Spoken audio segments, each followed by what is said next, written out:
There, you're okay, baby. There are moments when I look over at my wife and we're not doing anything in particular. Our latest thing has been we watch Judge Judy because we think they're funny, and she's sitting here and she's doing her hair, and I'm just on my laptop and I'm just effing about on the internet, and I started to do some writing, and I just kind of glance over at her, and it hits me that we're not playing house. You know, this it's not a game. It's not all funsies. It's not sunshine and lollipops. We are a married couple, a successfully married couple, and I emphasize the word successfully because the divorce rate in America is ridiculous. Like, I think getting married is just something people do. It's like, oh, we've been together a few weeks. Let's do it. And then they move in together and they realize that she can't deal with the fact that, he snore and she's weird for biting her toenails or, whatever. Just little idiosyncrasies that you don't know about a person until you move in. And then they claim irreconcilable differences. And it's such a hassle to get divorced. I mean, oh my God, the amount of time it takes and money that you have to pump into just not being together. It's just not worth it, in my opinion. So I have to stress. Let me grab this comb here. I have to stress that we are successfully married. Like 5 years of marriage. I have a friend, and I guess friend is a very loose term for me, especially when it comes to this guy now. He got married a few years before I did. It was actually, I think it was 2009, 2010. I had just gotten out here. I was settling into California, okay? And he had gotten married. And I remember that first year and a half, 2 years, we were talking a lot. And he was always talking about how, they were thinking about divorce or they needed some kind of counseling. And there's something in my eye. Like, wow. And I think they're okay now. I want to say they're okay now. They've settled into a church home, and I guess they're renting an apartment from their pastor or whatever, and he's giving them a discount because they're church going folks and they tithe and all that. Fun fact: I always thought it was tithes or tithes. It's tithes with like an H, tithes. Anyway, so they're okay now, but they didn't start off that way, and certainly they are not as happy as my wife and I. Like, my wife and I are just deliriously, it's ridiculous. We're like comic book happy. We're like TV sitcom happy. It's like people just don't do what we do. But here we are, and we're this happy couple, and it's awesome. It's awesome. And it's just wow, it's just the things you take for granted. There was a time when all I wanted was to be with this woman, and I would lay in bed and I would put my head back on the pillow and I would put my phone next to me and I'd have her on speakerphone like, hey, good night, baby. She'd go, good night. And we would listen to each other snore. It was ridiculous. Absolutely ridiculous. But we were in love. And now we're married and we're this old married couple and we're just doing it. Like, we're getting by the skin of our teeth. It's so odd that people say life is hard. People say life can throw you monkey wrenches. And that's true.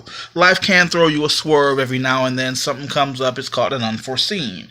There's no way you can plan for it because it was unforeseen. So you have to kind of roll with the punches. But my wife and I have dealt with everything life has had to throw at us. We dealt with a father who was solely against our marriage. We dealt with her mother who was against our marriage. But now I love my mother. Oh my God, me and my mother-in-law, we are so fucking awesome.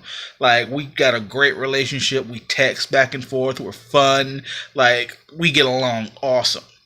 We dealt with family who didn't necessarily agree. We dealt with crazy exes who didn't know how to give up. And that's on both sides. That wasn't just her. That was both sides of the fence for that.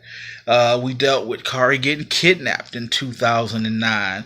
And there were a lot of obstacles to get to where we are. And now it's just, everything is just commonplace for us. Like, we may wonder about things here and there, but we never wonder about the marriage. We never wonder if we're happy. We never wonder if today's going to be the day that one of us gets sick of the other and they say, oh, I can't do it anymore. Like, that's not an issue for us. Our issues are, okay, honey, I guess I'm going to have to wash you out a pair of underwear by hand because we don't have enough quarters to do a whole load, and I'm not going to do a half a load, so I'll just wash you some out. One of our problems is, oh man, look, it looks like we forgot to put extra water bottles in the refrigerator, so now if you want something to drink, it's going to be kind of warm. Like, we don't have relationship problems like other people do. Our problems are, okay, look, woman, I'm done. I'm tired. Like, I just want to go to sleep, and she just want to lay up under me, like, all the time. Those are our problems. It amazes me. It amazes me for everybody in our lives who told us that we needed to do it the right way, and there was a certain etiquette to getting it done. And look, I admit that we lied to her mom quite a bit in the beginning, because honestly, I really feel like while I knew what I wanted to do, Asia was trying to figure herself out, you know? And I didn't want to go to her mom and say, yeah, I'm courting your daughter. It was more, I wanted Asia to decide what she was doing. And she eventually came around because that's what she wanted to do. But there were some things in our past that we probably could have done differently. And thinking back now, man, she was laying here taking some kind of quiz on her phone. You know how Facebook's got all those weird quizzes. And they were like, have you ever made out in public was one of the questions. And man, we both had to stop and giggle because I should have been put in prison for some of the shit we used to do in public. It was ridiculous. You would have thought we were auditioning for Pornhub or something. Like, it was retarded. I remember we sat out behind like a daycare, but I think it was like to be fair, it was like a daycare, but it was in somebody's house, you know, and we were like sitting up against this gate, and it seemed like a pretty quiet street, and we're just sitting there making out, and we weren't listening to anything. We weren't paying attention to anything. And like all these kids are in the backyard and they're looking at us, and like the lady comes out, that's inappropriate. Man, we should have went to jail for that. I should have went to jail for that. They make prisons, especially for me, for shit like that. When we were making out in front of the daycare, like, wow, like other stories. Yeah, like, yeah, amongst other things. Don't even get me started about that. It wasn't a daycare. It was. It was like a house daycare, but it was like a homeschool daycare. It was like this. No, it was I think it was like a low income community thing, but it had like a park area. Yeah, it looked like a backyard or something. It seemed like it was a nice, quiet place to make out. You know, and it was. I mean, it was. Okay, but what was up when you had just got finished taking some kind of test, and we were sitting under that tree in front of like major traffic. Like, there was an overpass. It was like a freeway entrance. Like, yeah. And we're just sitting under this tree making out. Like it was a park. Really? Yeah. Oh my God. It was ridiculous. Don't even get me started in that kissing booth. Boy. And what was funny was we knew there was like, it was recorded, and it was like, oh, look at them, they kissing. What we didn't know is that there was a little screen on the outside where people could go, oh, look at them, they're so cute. Man. And it was like right in front of a game. So right, yeah, right? Like, holy shit. Like, my God, in public, man. We were bad. We were horrible people, and now we weren't horrible. We were extremely careless and overly confident. Yeah, I was invincible. That's what that was. It's like I had the love of a pretty girl. I had moved across the country for this pretty girl, and I loved her, and she loved me back. It did nothing else matter. Nothing. Man, I had some money in my pocket. See, money will do that to you. A little bit of money in your pocket, and you start feeling untouchable. And man, you couldn't have told me nothing. But if somebody came to me and told me that the things I did with Asia was happening with my daughter, he wouldn't make it to jail. It ain't no way. There's no No. And I like to think that I'm the kind of person that because we were the way we were, I'd go, oh, here's this older guy and he's hanging out with my daughter. Let's give him a chance. If this dude was doing shit that I was doing to Asia, to my daughter, there is no justice. Like, I am going after him and he is super dead. And I'm talking super dead in the sense that I have now stabbed him with like a butter knife 419 times. And as I'm stabbing him, I'm on the phone with the police. Yeah, I'm stabbing the fuck out of this dude right. Y'all want to get over here. Y'all want to send an ambulance because he about to die. And I will get sentenced and they'll say, hey, you life in prison. I would sit in prison whistling, happy. Because he dead. Because I didn't. I'm terrible. That is not the. But it was terrible. I'm stressing it. It was horrible. Me and Asia did some terrible things. Nasty things. Man, and we got our own way of talking. We got all these shit pop culture references that nobody else gets. And it's like, I say a reference and it'll remind her of something, and then she'll say, we'll have a whole conversation of just fucking memes. And I always say this, Asia get mad at me. We were making memes before memes were memes. We would be watching movies like on Netflix together. It's like I would be on my laptop, she would be on hers or her house, and I would take a screen cap of some shit that was happening in the movie, and I'll put a little caption to it, and I would send it to her while we were watching the movie. I did for American Horror Story, the girl with Downs. You're gonna die in there. I would send her that shit all the time. It was fucking hilarious. It was like 2011, all right? So we were making the memes before memes were memes. They were just funny pictures with funny captions. But anyway, I digress. This video has gone on way longer than I intended it to. I just wanted to take a minute to let you know that I am very, very happy to be stuck with you. Stuck. Really? It's cheaper to keep her. Like, I'm not expensive. Dude, I can't afford to divorce you. Pause. Am I expensive? You are not expensive, baby. It's just an expression. Nope.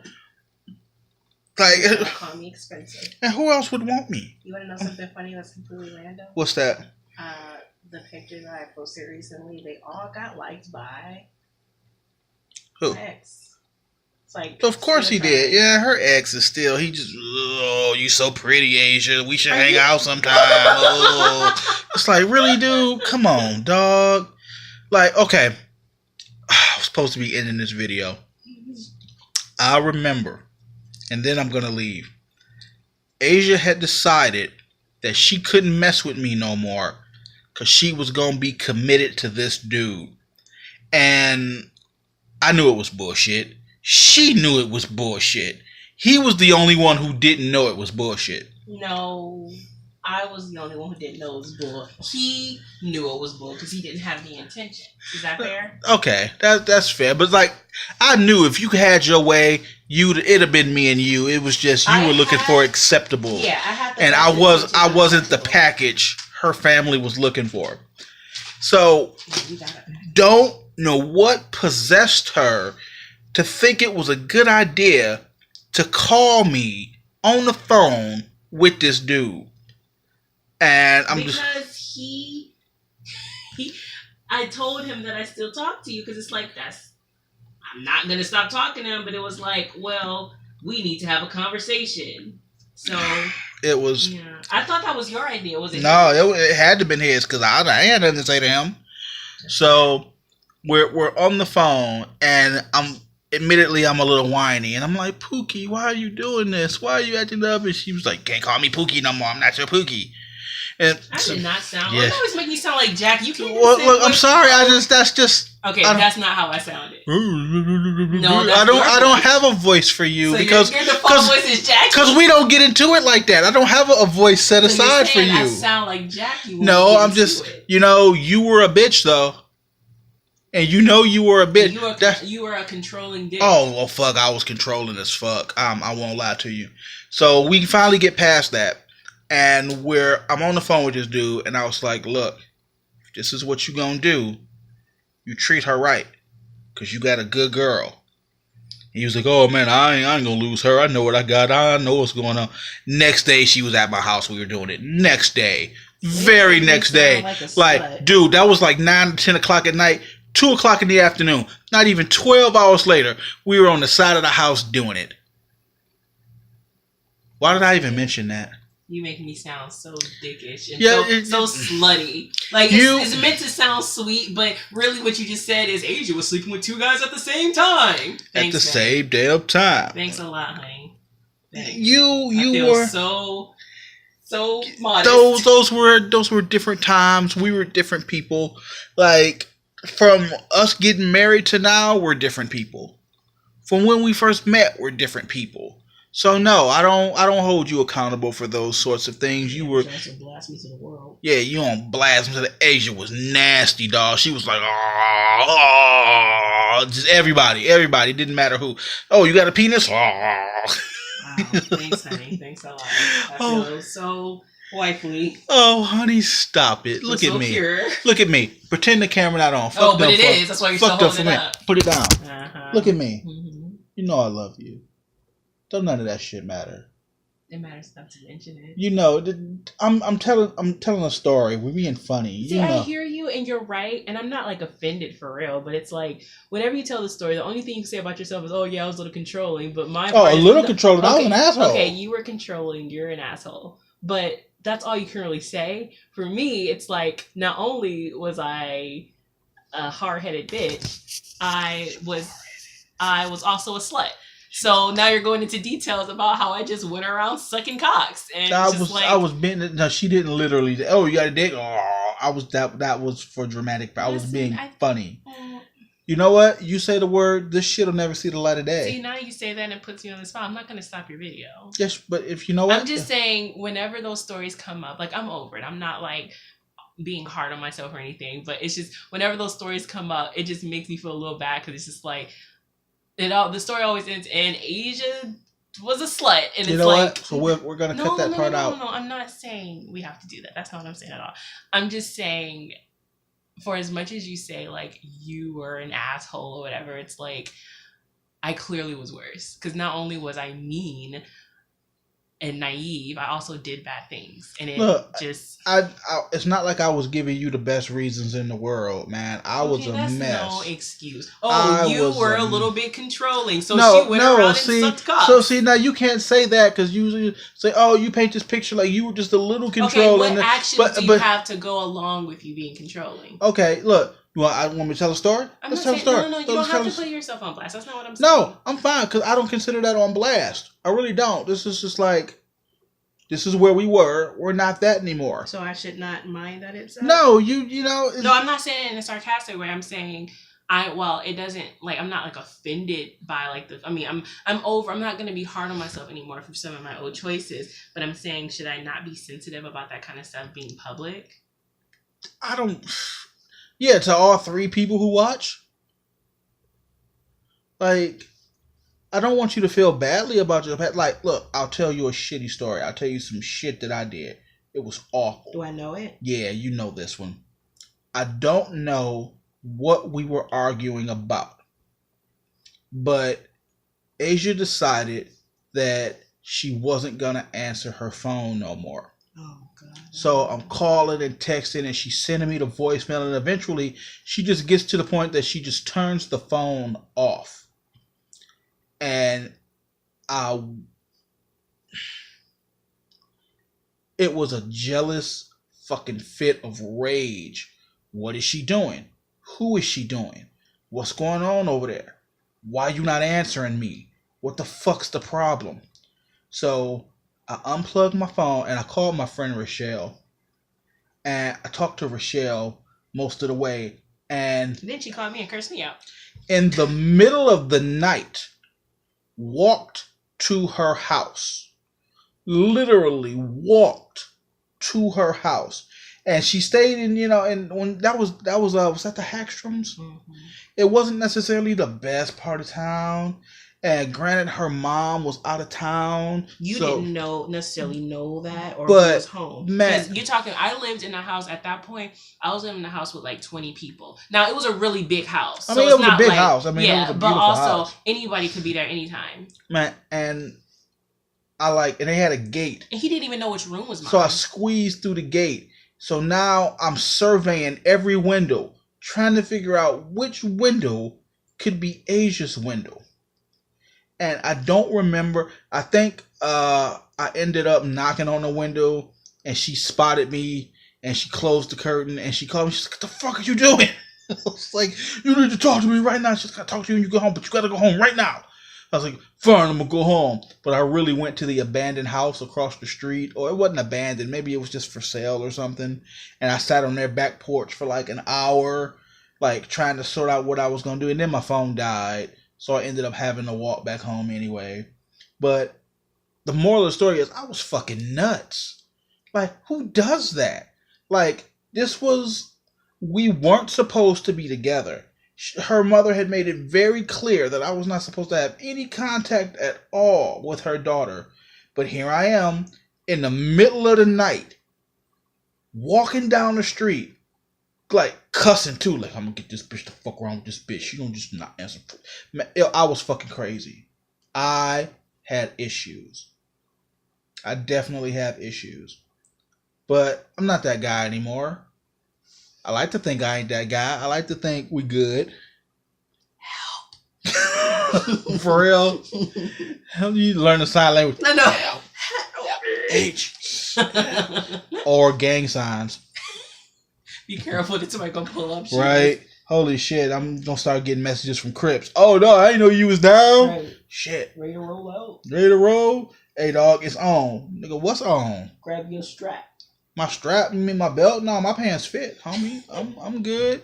It's about to go down. Oh, hey, that's gay. You wear your pants the right way. Can it go down tomorrow? It's late. I'll go down. Okay, I'm done. Thank you for sitting through this for 20 fucking minutes. Like, this is me. This is my life.